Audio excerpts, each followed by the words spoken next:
Olá, amores e amoras, tudo bem? Chegamos então ao 7º episódio da minissérie de encadernação artesanal, que é uma minissérie onde eu falo um pouquinho sobre essa minha jornada de mais de 10, 11, 12 anos aí no mundo da encadernação artesanal.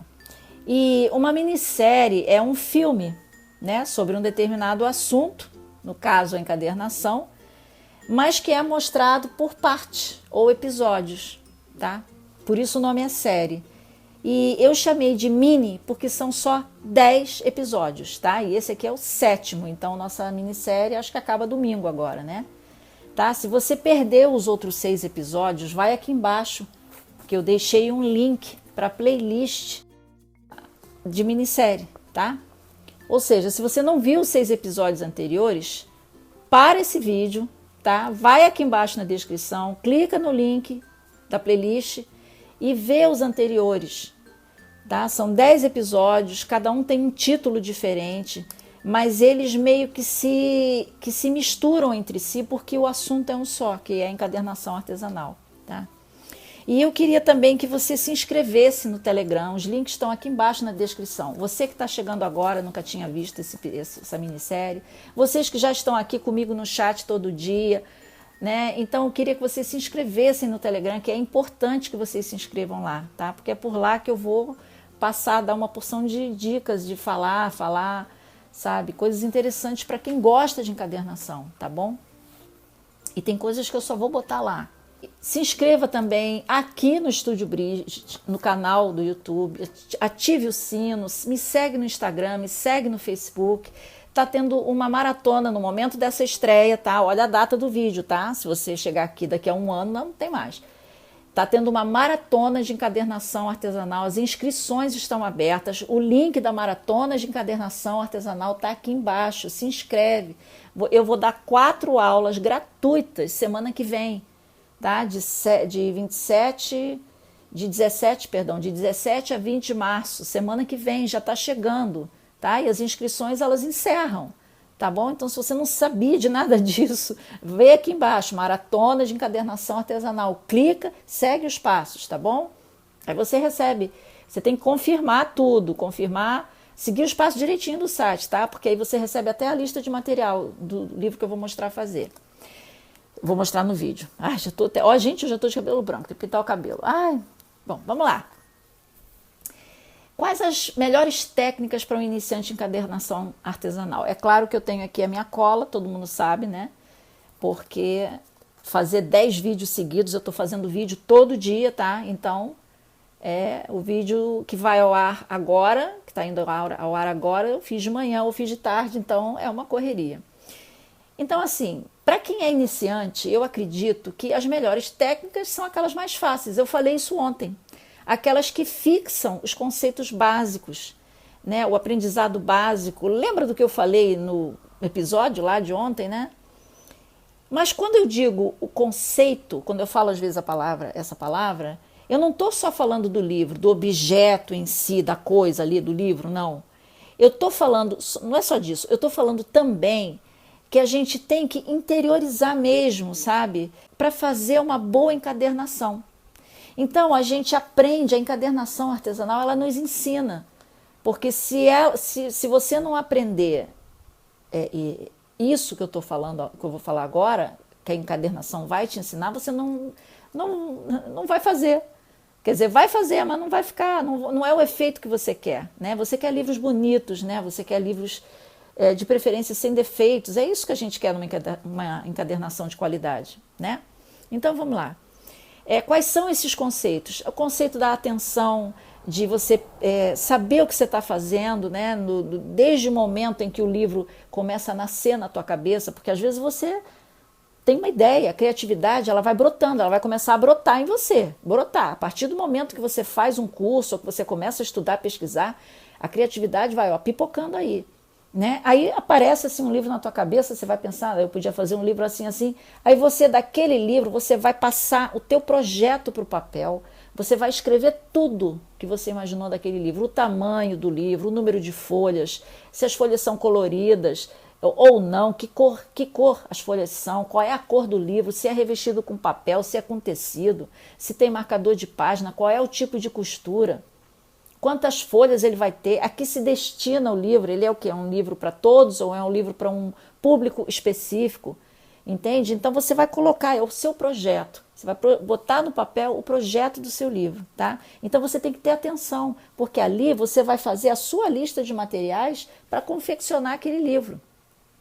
Você aprende, a encadernação te ensina a ter atenção. Se você não tiver atenção, você dança. É claro que eu já dancei, eu vou mostrar um livro aqui meu no começo que eu fiz, errado. Que eu coloquei lá bonitinho, ele está ali na minha estante, fica lá bonitinho, de vez em quando eu olho para ele.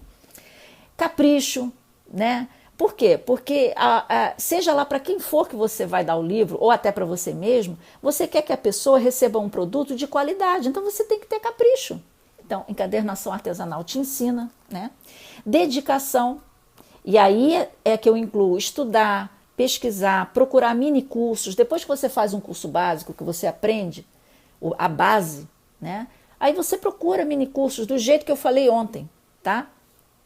Eu comentei sobre isso ontem. Existem mini cursos, olha, como fazer esse livro? Você vai lá, compra o mini curso e faz aquele livro, tá? Mas a pessoa lá, provavelmente ela não vai te ensinar a base, ela vai achar que você já tem, como eu disse ontem, tá? E esses conceitos você vai buscar e a encadernação artesanal ela também vai te dar isso, tá? Organização, lembra que em um dos episódios eu falei que eu era desorganizada quando eu fazia artesanato? Eu era. Eu sempre fiz artesanato desde criança, adolescente, e eu era desorganizada, mas com encadernação artesanal eu não sou. E nem agora quando faço artesanato, eu não sou mais desorganizada, pelo contrário, sou bem exigente com isso. Então, por exemplo, muita gente que faz... Um outro exemplo aqui. Muita gente que faz comentário nos meus vídeos aqui, no YouTube, ou comentários em alguma rede social minha, a pessoa se surpreende porque eu respondo, né? Mesmo que seja para dizer, olha, eu nem sei do que você está falando, me desculpe, eu desconheço esse assunto, eu vou pesquisar, se eu achar a resposta eu te digo. Né? Às vezes eu falo isso para a pessoa, né? Eu falo com as pessoas nas redes sociais.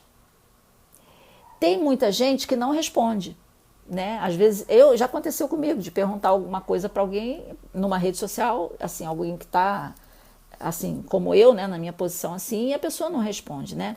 Mas eu não estou fazendo uma crítica malvadinha não, tá? Até porque quem tem, por exemplo, 1 milhão de inscritos numa rede social, como o YouTube, por exemplo, até quem tem 500 mil inscritos não consegue responder todo mundo, não dá.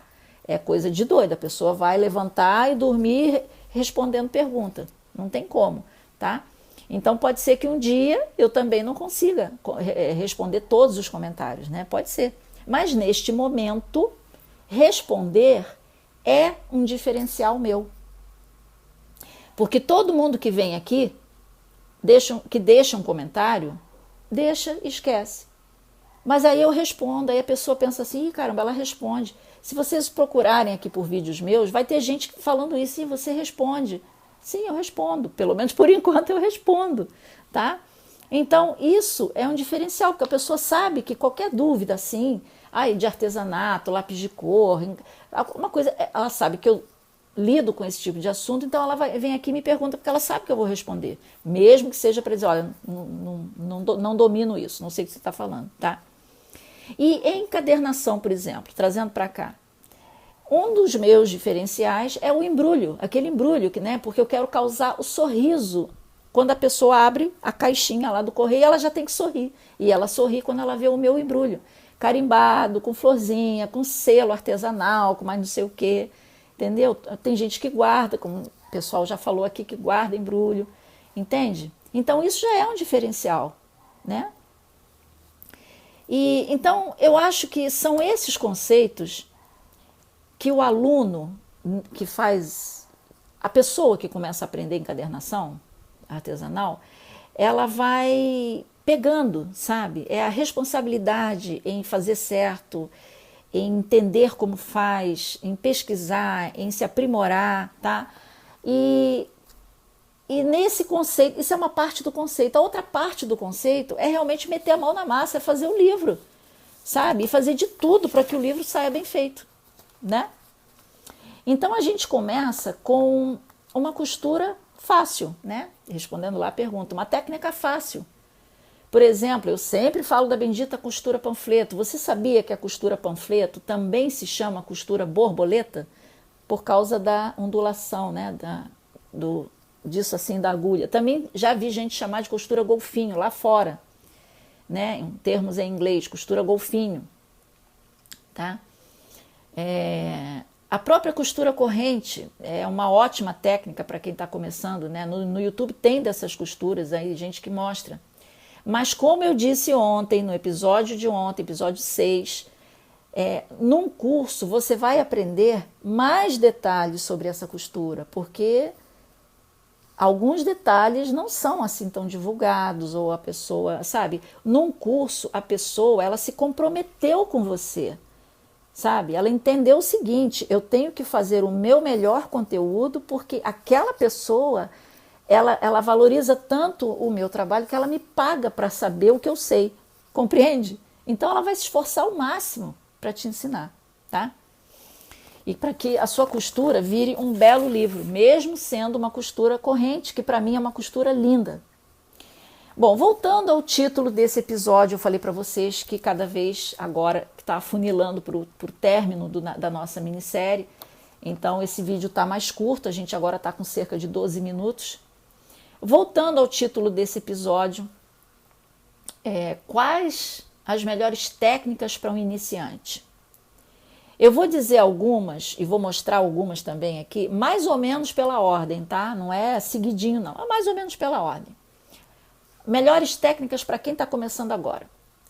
Panfleto simples, panfleto composto, quando é simples é quando tem um caderno, composto é quando tem mais de um caderno, panfleto composto cruzado. Olha só, gente, os nomes que eu vou dar às vezes podem ser diferentes dos nomes de outro encadernador. A maioria é igual, né? A gente chama, quase todo mundo chama igual. Mas o que acontece? Tem muitas costuras, livros, né, costuras, que tem o nome em inglês. Então, às vezes, um traduz de um jeito, outro traduz do outro, né? A costura espinha de peixe tem um nome dificílimo em inglês.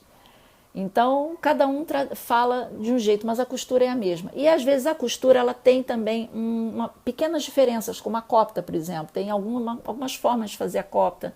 A própria corrente que eu falei no vídeo de ontem, se você perdeu, dá uma olhadinha lá, tá? Mas, continuando aqui. Então, tem essa panfleto, né? Que eu já dei três modos de fazer aqui, pelo menos. A simples composta e composta cruzada. Tem a corrente simples, que é um caderno. A corrente composta, que são 2 cadernos. Ai, Cris, por que você fala caderno? Você não está fazendo um caderno? Você faz um livro? O que você faz? Pois é, isso você aprende num curso, né?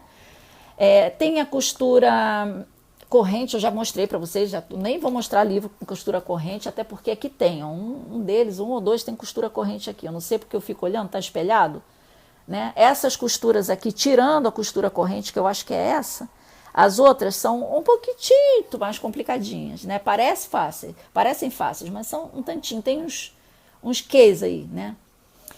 Tem a costura japonesa. A costura japonesa, nossa, tem montes de costuras japonesas diferentes. E tem umas que são bem fáceis, né? Tem a costura japonesa básica, por exemplo, como essa daqui é meu álbum. É uma costura japonesa básica, olha só. Ela é bem simples e linda. E ela é fechada aqui, tá? Eu fechei, olha só como ela é bonita, né? Ela pode ser aberta também, aí dá para ver as folhas. Às vezes as folhas são coloridas, então é interessante que não tenha esse fechamento. Não é o caso desse álbum, mas aí as folhas ficam todas coloridas, causando efeito. Desculpa, é que eu não posso amassar meu álbum, né? Então, costura japonesa, né? As básicas. Tem a costura francesa simples. Ai, é essa aqui, ó. Isso é uma francesa simples. Tem costura copta, né? Cadê minha copta? É essa aqui, ó. Isso aqui é uma copta. Tem a costura francesa junto com a copta também, misturadinha, tá? Tem a long stitch tradicional, que eu já mostrei aí. Ah, tá aqui, ó.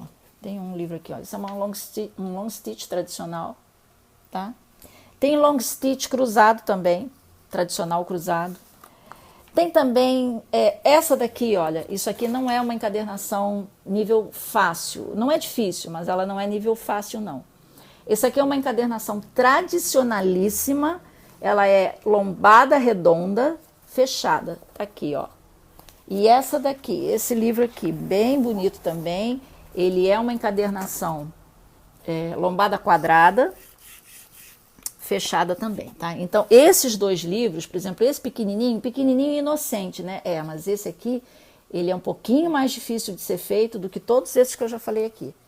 Quer dizer, não é muito mais difícil, mas ele é um pouquinho, às vezes, mais trabalhosinho. A costura japonesa, ela pode dar um pouquinho de trabalho também, dependendo, tá? Mas isso tudo se aprende, por favor, isso tudo eu falo assim, mas é só porque eu estou dizendo assim os mais fáceis, tá?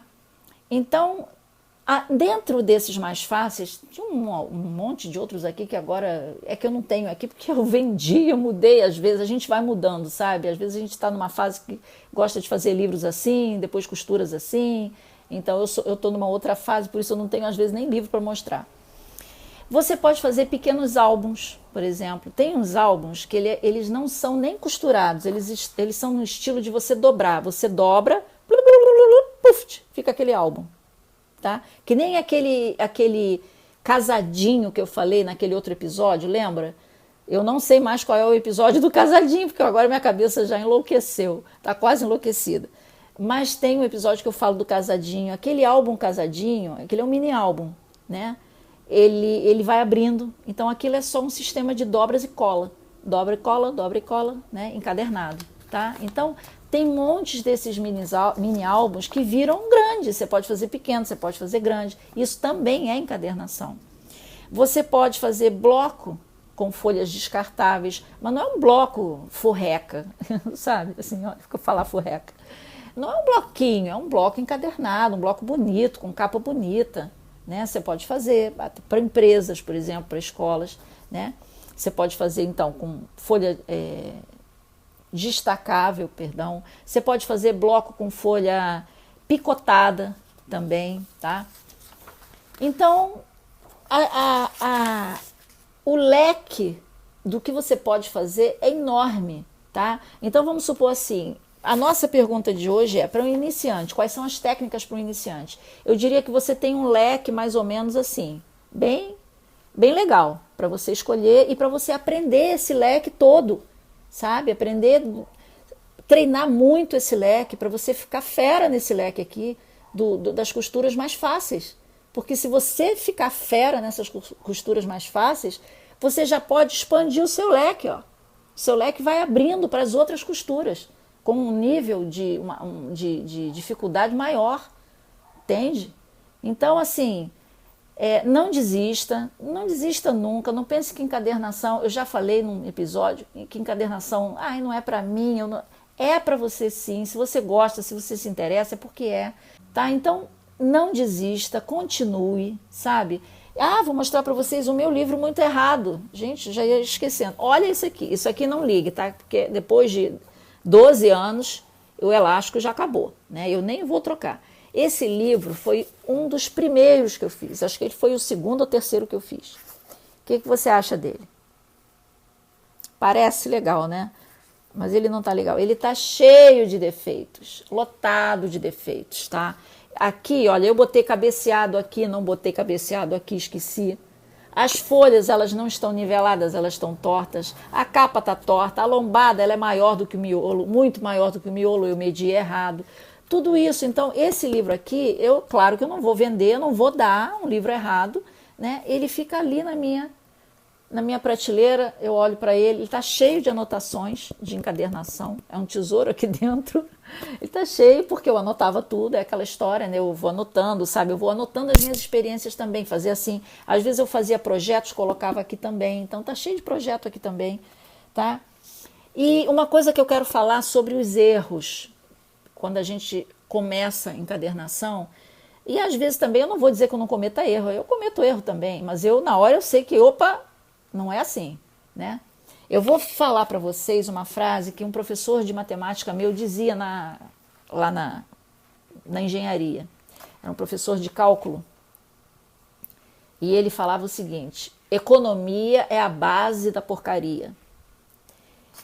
E a gente ficava assim, por quê? Porque tinha gente, às vezes ele falava assim, olha, da página 100 à página 300, calculem tudo. Assim, só isso, vai embora para casa, e a gente que se vire. E aí as pessoas entregavam trabalhos com uma letra desse tamanhinho, assim, e ele não enxergava. Ele queria, vocês podem me dar 200 folhas, mas, por favor, a letra grande, espaço entre elas, sabe? Que é para eu poder ver o que vocês estão calculando. E lá, aquele momento lá atrás, não tinha essa de imprimir nada não, gente. Era cálculo estrutural na munheca mesmo, sabe? E depois a gente... E não era no computador, não.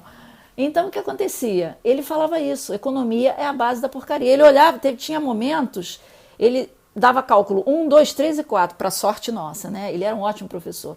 Mas quando ele chegava lá no segundo, ele ainda continuava falando. No terceiro, ele recebia as folhas, pode, refaz.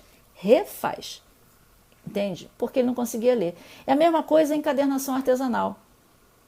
Se você está com um livro, você está prestando atenção, você vê que errou, às vezes dá para consertar o erro ali na hora. Mas se não der para consertar, pega aquela parte que está errada, guarda, isola, depois você pensa o que você vai fazer com aquilo, de repente você recorta, sei lá, uma outra história, tá? E refaz aquela parte que estava errada. Refaz, não deixa passar erro, tá? Não deixa. Porque aí você vai acumulando os erros, lá no final o teu livro fica que tá isso aqui, tá bom? Então é isso, lembre-se sempre, em encadernação, economia é a base da porcaria. Então, corrigindo lá o meu professor, né? Corrigindo não, porque ele era um mestre, mas plagiando lá o que ele disse e mudando um pouquinho aqui para nós, em encadernação, economia é a base da porcaria. Tá? Não é desperdiçar, é você usar o material correto, o material certo, e para isso você faz um projeto antes, para você saber o tamanho, né? Por exemplo, quanto de tecido você vai gastar. Aqui eu gastei 2 tecidos, tá vendo? Eu usei 2 tecidos. Mas quanto de tecido eu vou gastar para fazer isso? Quanto eu preciso para fazer esse pedaço? Tá? Então, tudo é feito, calculado no seu projeto, né? Então, não tem desperdício, né? Mas também não pode você querer, não, eu tenho que dar, eu vou tirar menos um centímetro aqui desse tecido, caiu alguma coisa, vou tirar menos 1 centímetro aqui para economizar para o livro seguinte. Não faça isso. E não deixe passar erro por questões de economia, porque isso não existe, tá? Então é isso, gente. Amanhã tem o episódio 8. Muito obrigada pela participação de todos que estão aqui no chat. Hoje o vídeo foi menor, é o que eu estou dizendo, acaba domingo, se não me engano, né? E são 10 vídeos. E hoje foi o 7º. Amanhã eu vou falar sobre um tema que dá nó em muita cabeça, que é qual o custo e o preço de venda de um livro artesanal. E a diferença entre preço e valor, tá? Vou falar, o assunto vai girar em torno disso. É uma polêmica, né? Todo mundo que começa a fazer encadernação artesanal fica logo, como é que eu vou calcular esse preço? Será que eu estou cobrando caro? Será que eu estou cobrando barato? O problema nem é, às vezes, o cobrar barato. O problema, a pessoa sempre se preocupa com o contrário. Será que está caro demais? Será que alguém vai pagar? Tá? Então, esse é o tema de amanhã. Qual o custo e o preço de venda de um livro artesanal. Okay? Muito obrigada a todos, a todas. Dark, estou adorando ver você aqui. As meninas também estão sempre firmes e fortes aqui. Miguel também, cadê você? Então, muito obrigada por tudo, por estarem aqui. E vejam a maratona, tá? Aqui embaixo, enquanto ainda tem, tá? No momento de estreia deste vídeo, nesta data de hoje, ainda está tendo essa história de maratona, tá bom? Beijo! Até amanhã, obrigada!